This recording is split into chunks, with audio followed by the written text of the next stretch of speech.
하나님의 아들이 사람이 돼서 이 땅에 오셔서 사람처럼 사셨다는 사실은 우리가 하도 많이 들어서 그런 것보다 생각을 해서 그렇지 사실은 놀라운 일이고 신기한 일이고 많은 질문을 불러일으킬 수 있는 일입니다.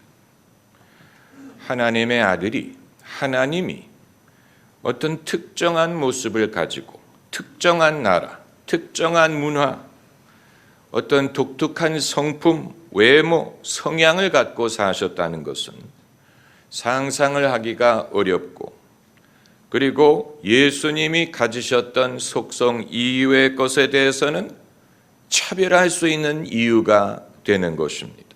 예컨대 하나님의 아들이 남자로 오셨다는 사실, 우리가 그것을 2000년 동안 당연하게 생각을 했지만 21세기의 페미니스트들은 그것을 하나의 차별로 여길 수 있는 것입니다. 왜 하나님에게 성별이 있어야 되느냐? 왜 딸로 오지 않고 여자로 오지 않고 남자로 오셨다는 말이냐? 그것이 여성됨에 대한 차별이 아니냐? 이렇게 생각을 할 수도 있는 것입니다. 또 예수께서 어떤 특정한 인종으로 오셨다는 것에 대해서도 당연히 이스라엘 사람으로 오실 수밖에 없었지만, 그러나 하나님의 아들을 유대인으로만 생각하는 것은 우리에게 도움이 되지 않고, 예수님이 백인의 얼굴을 가지셨을까? 황인의 얼굴을 가지셨을까? 예수님의 얼굴빛이 흰색이었을까? 노란색이었을까? 검정색이었을까? 예수님의 머리카락이 금발이었을까? 검정색이었을까? 브라운이었을까? 예수님의 눈빛은 어떤 색깔이었을까? 머리가 곱슬머리였을까? 아니었을까? 예수님이 곱슬머리였다면 곱슬머리가 제일 거룩한 것, 제일 경건한 것이라는 생각을 하게 되었을 것입니다. 예수님이 만일 키가 크셨다면 역시 사람은 키가 커야 돼, 키가 큰 것이 거룩한 것이야, 이런 식으로 생각했을 것이고, 예수님이 키가 작으셨다면 작은 고추가 매워, 역시 위대한 사람은 키가 작아야 돼, 이런 식으로. 그러니까 예수님은 키가 클 수도 없고 키가 작을 수도 없어요. 이렇게 하면 이렇게 사람들이 싫어하고 저러면 저런 사람들이 싫어했을 것입니다. 예수님의 혈액형을 생각해 보세요. 하나님의 아들에게 혈액형이 있다는 것을 상상하기가 어렵지만, 소위 튜린의 수위, 예수님을 싼 수위라고 사람들이 생각하는 그 수위의 피자국을 혈액 검사를 해봤더니 AB형이 나왔어요. 이제 AB형인 사람은 대박이다, 역시 AB형이 세상을 다스려, 이런 식으로 생각을 할 것이고, 그게 어떤 의미가 있고 그 이외의 혈액형을 가진 사람에게는 차별이 될 수밖에 없는 것입니다. 예수께서 지금 이 시대에 대한민국에 오지 않으신 게 얼마나 다행인지 몰라요. 만일 지금 이 시대에 오셨다면 지금 이 사회의 갈등 구조 속에서 예수님이 어느 편이냐를 따지려고 했을 것입니다. 저마다 예수님을 자기 쪽에 영입하려고 했을 것입니다. 예수님, 지난 선거 때 투표하셨나요? 어느 당을 찍으셨나요? 여당이십니까? 야당이십니까? 환경 문제에 대해서는 어떻게 생각하시나요? 세금을 올릴까요? 내릴까요? 대기업을 지지하세요? 반대하세요? 몸에 문신하는 것에 대해서 어떻게 생각하세요? 그리고 가장 민감한 질문, 동성애에 대해서 어떤 입장이세요? 허락해야 될까요? 금지해야 될까요? 제가 말씀드리는 것은 예수님이 지금 이 시대에 이 땅에 오셨더라도 좋아하는 사람들이 있고 싫어하는 사람이 있고 지지하는 사람이 있고 반대하는 사람이 있었을 것입니다. 만일 예수께서 영국 여왕처럼 일본의 국왕처럼 자기 의견을 말하지 못하고 모든 상황에서 일본 궁악처럼 소데스까, 소데스네, 소데스까, 소데스까 이 말 이외에는 하지 않으셨다면 모르지만, 그러나 그건 정치적으로 어떤 입장도 말할 수 없기 때문에 그렇게 하는 것이지, 예수님이 이 땅에 오셨다면 2000년 전에 하셨던 것처럼 여러 사안에 대해서, 특별히 인간의 영혼의 문제, 죄의 문제에 대해서 담대히 지적하지 않으셨겠습니까? 그러면 2000년 전에 그랬던 것처럼 사람들은 예수님을 죽이려고 했을 것입니다. 십자가에 못 박지는 않더라도 다른 방법으로라도 예수님을 죽이려고 했을 것입니다. 마틴 루터 킹을 암살한 것처럼, 많은 의인들을 암살한 것처럼 예수님은 불편한 존재가 되고 힘든 존재가 되고, 이 세상 사람들이 다 예수님을 환영하지 않았을 거예요. 하나님의 아들이시더라도 모든 사람이 예수님을 좋아하지 않았을 것입니다.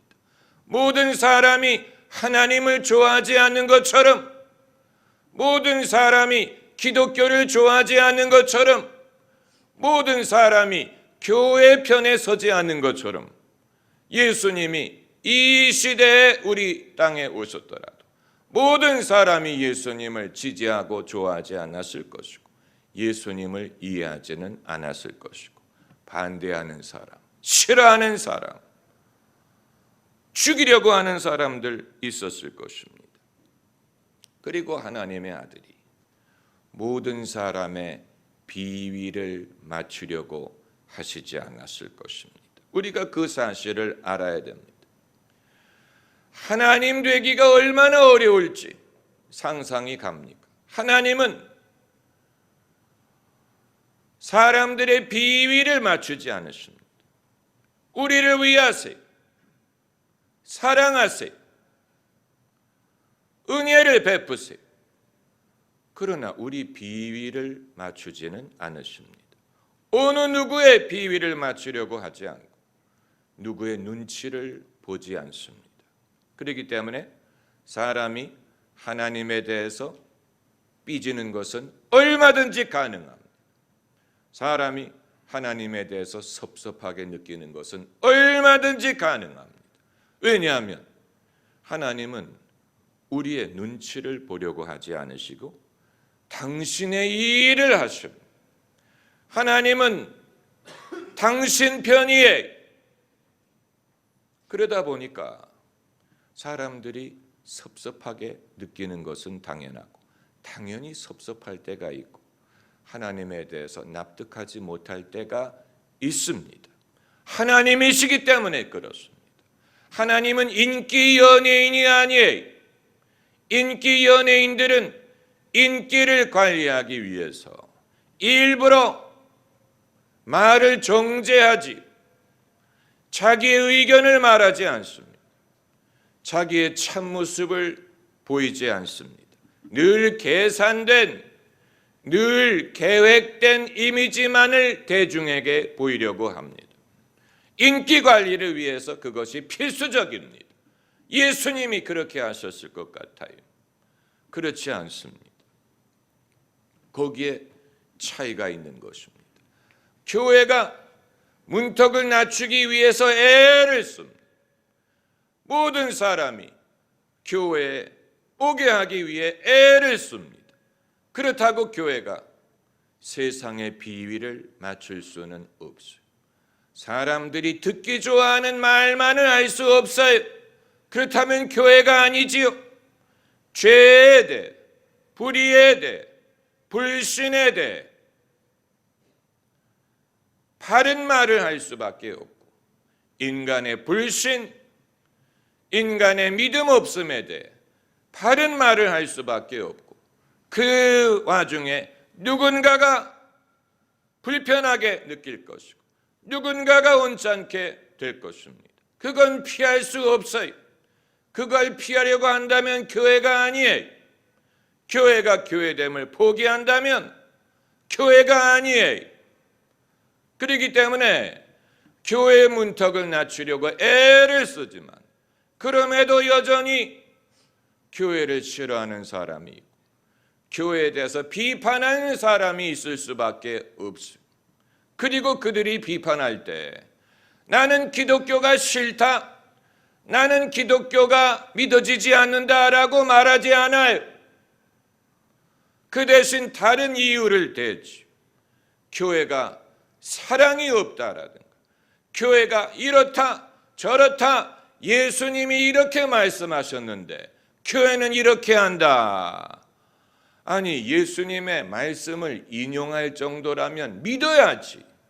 믿고 인용을 한다면 모르겠는데 믿지는 않으면서 예수님이 이렇게 말씀하셨는데 기독교인들은 이렇게 한다.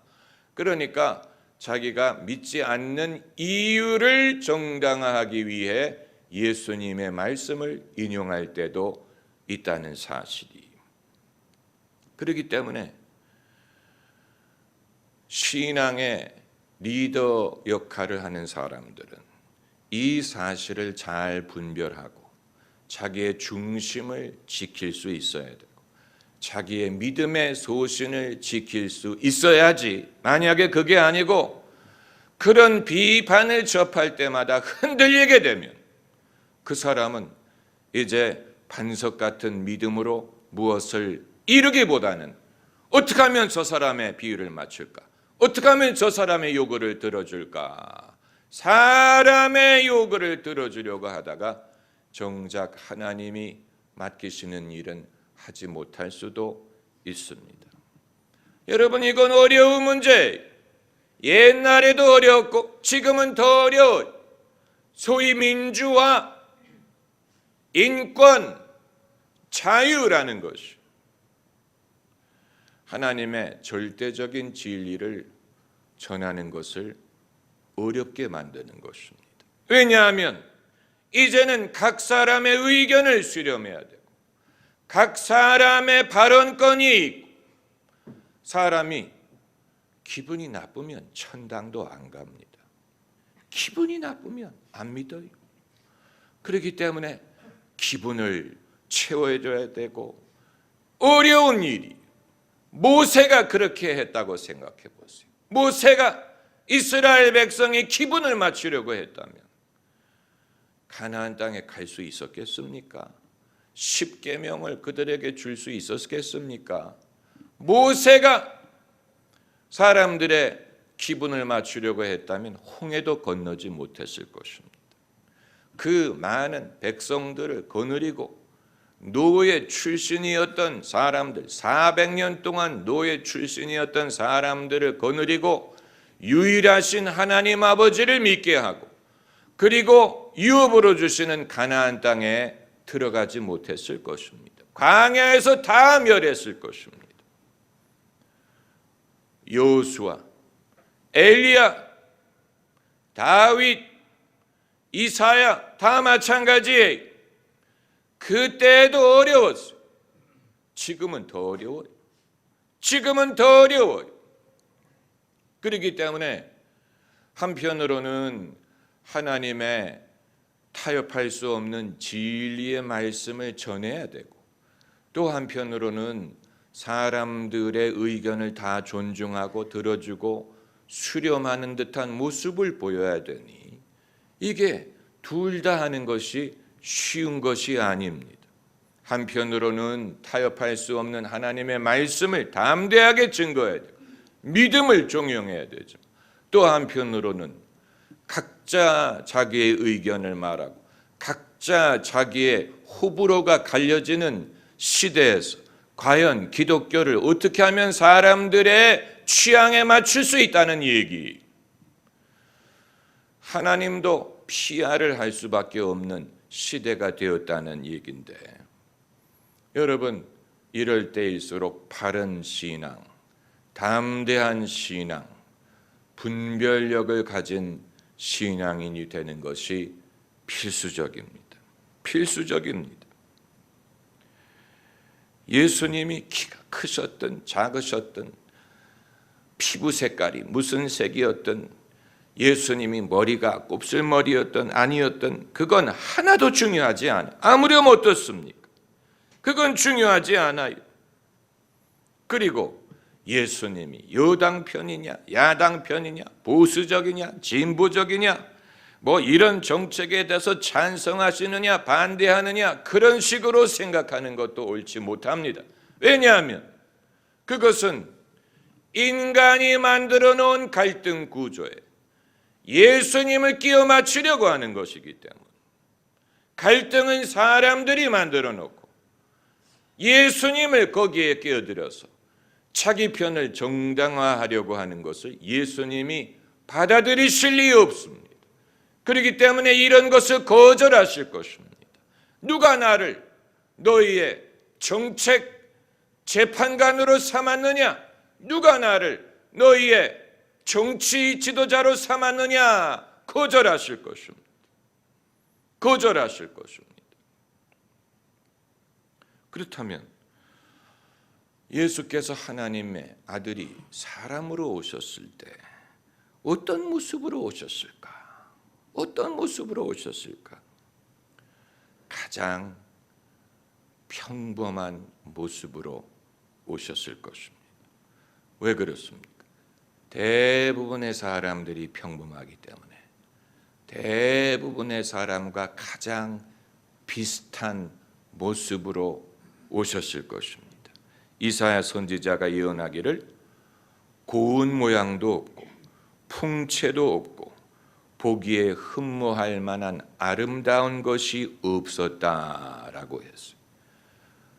당연히 그러셨을 거예요. 가장 평범하고 겸손한 모습으로 오셨을 것입니다. 오늘 본문에 천사가 목자들에게 이것이 너희의 증거니라 라고 말하면서 구유에 누이신 아기를 볼지니 이것이 너희에게 증거니라. 하나님의 아들의 증거가 구유라 함은 짐승들이 먹는 밥그릇을 말하는 것입니다. 구유에 누인 아기가 너희에게 증거가 되리라. 이 말은 이 세상 대부분의 사람들이 가난했기 때문에 예수님 하나님의 아들도 가난하게 오셨어요. 가장 평범하고 가장 겸손한 방법으로 예수님은 오셨고 그렇게 사셨어요. 그렇게 사셨어요. 그 와중에서 하나님의 말씀을 지키셨고 순종하셨고 믿음으로 사셨고 병자들을 고쳐주셨고 천국의 진리를 가르치셨고 그리고 십자가에 달려 죽으셨어요. 이것이 예수님의 모습. 주는 저 산 밑에 백합, 빛나는 새벽별, 이 땅 위에 비길 것이 없다. 우리가 하나님의 독생자의 영광을 보니 은혜와 진리가 충만하더라. 하나님의 독생자의 영광, 은혜와 진리가 충만하더라. 그때에도 하나님의 부름을 받은 자들이 예수 그리스도를 구주로 믿고 영접하고 그 영광을 볼 수 있었고 지금 이 시대에도 하나님이 부르시는 이들이 예수 그리스도에서 하나님의 아들의 영광을 보고 은혜와 진리의 충만함을 경험할 수 있습니다. 할렐루야. 기도하십시오.